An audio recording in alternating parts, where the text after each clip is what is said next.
రాజు అది బైబిల్ చదవడానికి మానవుడికి రక్షణ ఆ బైబిల్ చదివి అందులో వాక్యానుసారంగా జీవించడం ద్వారా నీకు పడవచ్చు. నేను పిల్లి సంప్రసాదానికి ఇష్టపడలేక శరీరాన్ని స్వీకరించినంత మాత్రమే నీకు రక్షణ కాదు.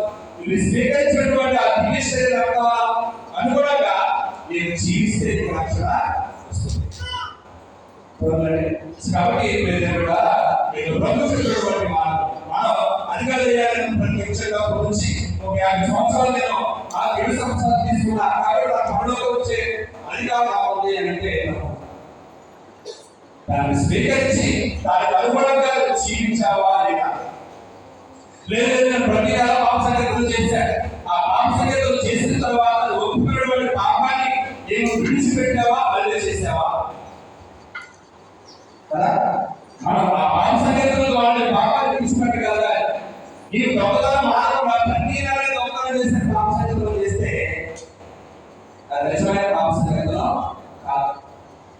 నీవు ఆ దొంగతనాన్ని మానేసి నీవు పాపసంగతుల తర్వాత ఆ తప్పులు మానేసి ఈ క్రైస్తవ జీవితాన్ని జీవిస్తే అప్పుడు వాక్యానుసారంగా జీవించినప్పుడు అప్పుడు నీకు రక్షణ.